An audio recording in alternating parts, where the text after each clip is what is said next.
माया में ब्रह्म है, ब्रह्म में माया है, मनुष्य का शरीर नश्वर है, प्रभु का ध्यान करो. आणि लाईव्ह त्यांना प्रश्न विचारतात लोक, बाबा मेरे पीठ में बड़े दिनों से दर्द है बाबा, कुछ उपाय बताइए. बाबा तिकडून विचारतो, क्या नाम है बेटा? बाबा मेरा नाम तो रमेश है. तुला राशि की हो? हाँ बाबा. गोलगप्पे खाते हो? हाँ बाबा. कितने खाते हो? 4-5 खाते हूँ बाबा. कौन से चटनी के साथ खाते हो बेटा?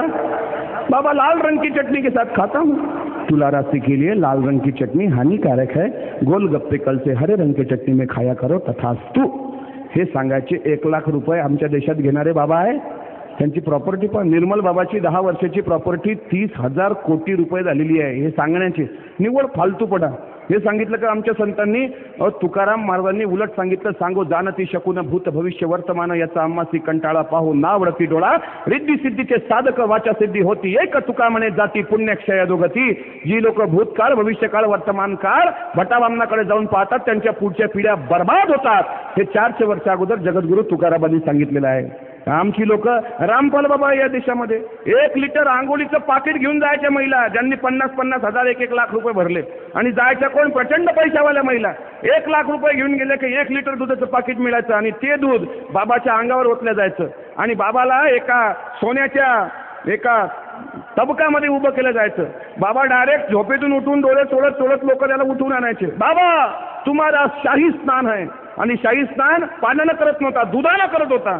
इकडे अमरावती जिल्ह्यातल्या मेळघाटामध्ये मुलांना प्यायला दूध नाही, कुपोषणानं मरतात तिकडे गोरगरिबाची मुलं. पण या देशातले बाबा 100 लिटरच्या दुधाने आंघोळ करतात. 100 बायांचं सत्संग, प्रत्येक बाई 1-1 लिटर दुधाचं पाकिट घेऊन जायची. बाबाच्या अंगावर दूध टाकलं जायचं. बाबा डायरेक्ट झोपेतून उठून त्या तबकात ठेवला जायचा. बाबाचा शौचालयाचा आणि बाथरूमचा संडासचा काही संबंध नव्हता. बाबा तिथं जायचा, 1-1 लिटर ते दूध टाकलं जायचं. आता थंड गरम पाणी अंगावर पडल्यानंतर झोपेतून उठल्यानंतर 3-4 मिनिटानंतर युरिन बाहेर शरीराच्या पडतं, हा निसर्गाचा नियम आहे. आणि तो बाबा दूध अंगावर पडल्यानंतर तो बाबा 5 मिनिटानंतर आपण एक ग्राह्य धरू त्याच्या शरीरातून युरिन बाहेर पडत असेल.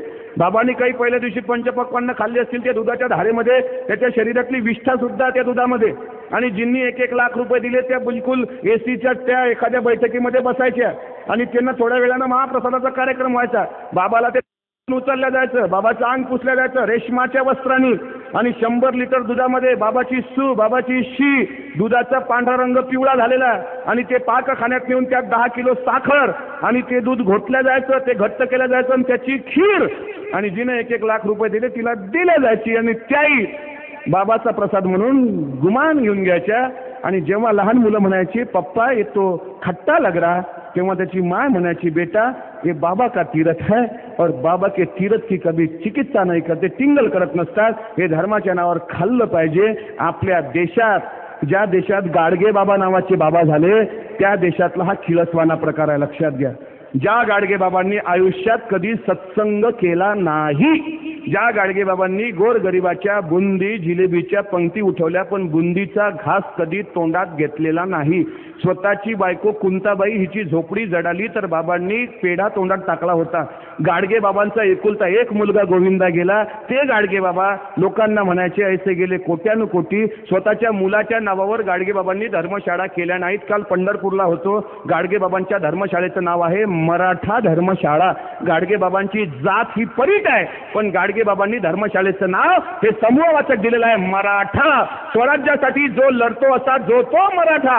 म्हणून स्वतःला एक लक्षात घ्या, जी लोक स्वराज्यासाठी लढली ती टोटल मराठी आहेत. आणि गाडगे बाबा सुद्धा स्वतःला छत्रपती शिवरायांचा एक मराठा म्हणून घेतात. म्हणून त्यांच्या आश्रमशाळेचं नाव आहे मराठा. म्हणून मराठा बोर्डिंग गाडगे बाबांनी उघडलं. ते गाडगे बाबा 63 धर्मशाळा बाबांनी बांधल्या.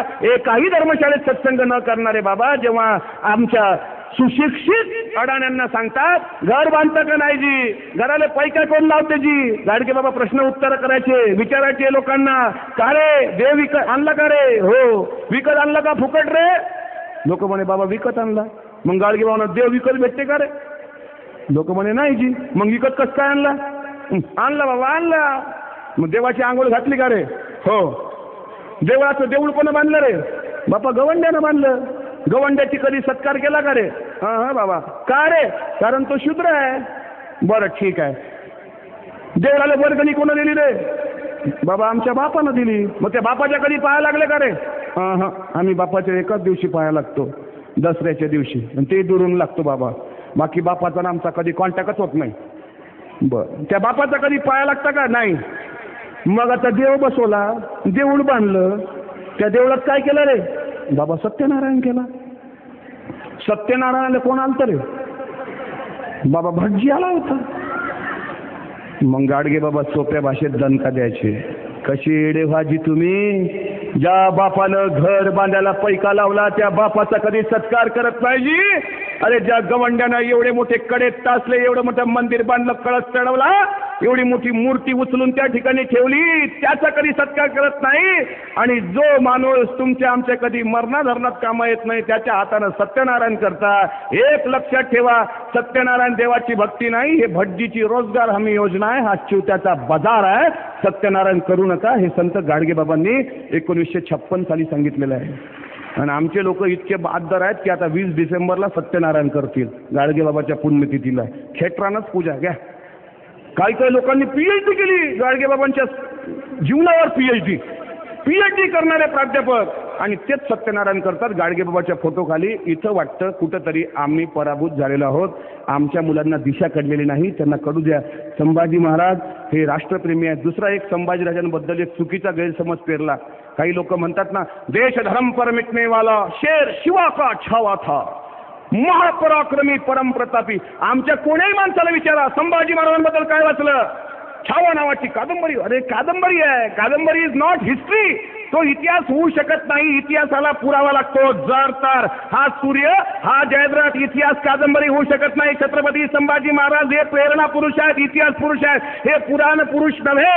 छत्रपती संभाजीराजांनी देशमस्तकी धरलेला आहे.